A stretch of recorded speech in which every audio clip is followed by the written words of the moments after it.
J'ai commencé avec un master, j'ai bossé, j'ai refait une formation et à la sortie, j'avais combien? 34 K. C'est peu, mais c'est la réalité du terrain et encore, je me considère chanceuse parce que je sais que certains ont commencé à 30, voire 28. Voilà un peu à quoi vous pouvez vous attendre selon votre profil. 34 K, ça paraît pas beaucoup, mais c'est la réalité, la région lilloise. Si tu veux quand même savoir comment j'en suis arrivée là, continue la vidéo. Déjà mon diplôme. J'ai commencé avec un master études numériques et statistiques publiques. J'ai fait un stage en tant que data analyst où je travaillais sur Power BI. Donc j'avais une petite connaissance du milieu informatique, une petite. Donc tu te dis quoi? À la sortie, je vais toucher du 40K direct. Pas du tout. Donc je commence doucement avec une mission de consultant fonctionnel. C'est quoi consultant fonctionnel? Ça veut tout et rien dire. Pour moi, qu'est-ce que ça voulait dire?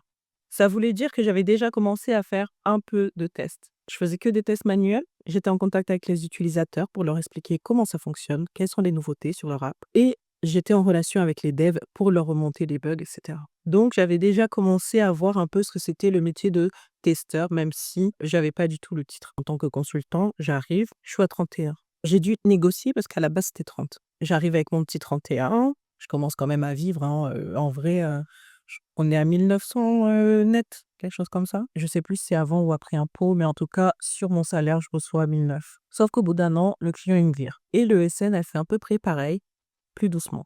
Une gentille rupture conventionnelle. Pendant 5 mois, je fais un break, je sais pas trop ce que je vais faire. Et puis, je me dis que j'ai quand même bien aimé le test. Et je vois sur Pôle emploi qu'on propose le métier de testeur fonctionnel.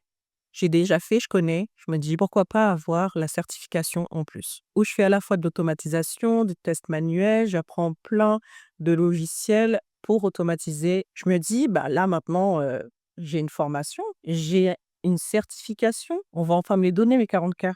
Nope, nope, nope, nope. Je réussis à négocier 34K. Donc, on va dire que c'est un peu normal parce que, ben, j'ai pas de vraie expérience sur le terrain avec le titre officiel de QA, puisqu'en fait, j'étais consultant fonctionnel même si je faisais des tests. Mais le fait d'avoir fait des tests avant m'a permis quand même de négocier et arriver aux 34 et sachant aussi que j'avais une mission un peu plus importante qui était pas que de faire du test, mais de commencer à mettre de la qualité, chez le client. Donc moi, j'étais super motivée. Au bout de 6 mois, je me dis: j'arrive pas, trop de logiciels à tester, aucune automatisation, je dois tout décider», ce qui était normalement ma mission. OK, OK, c'était ma mission, d'accord.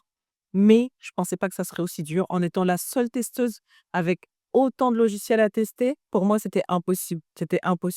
Donc je me suis dit: «Faut que j'arrête» et là, c'est moi qui suis partie, cette fois pour une ESN.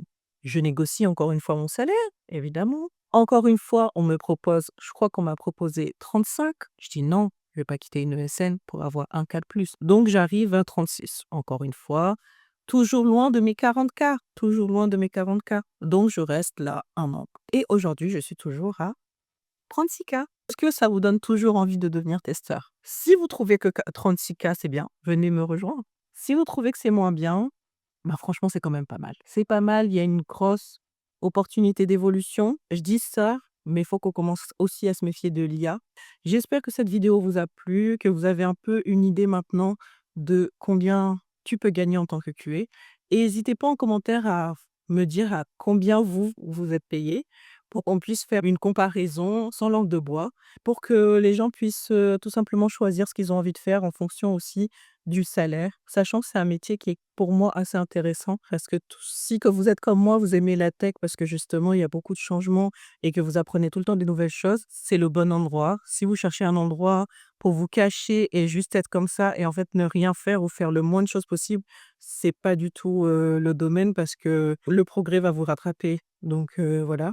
Bref, n'hésitez pas à me dire dans les commentaires votre salaire ou en tout cas combien vous espériez gagner, où vous êtes parce que ça aussi c'est assez important pour que tout le monde puisse avoir une idée aussi de combien on gagne quand on est en région, combien on gagne quand on est sur la capitale. J'espère que la vidéo vous a plu et n'hésitez pas à regarder les autres vidéos, il y a plein de sujets intéressants sur la chaîne et à vous abonner. À bientôt. Bye!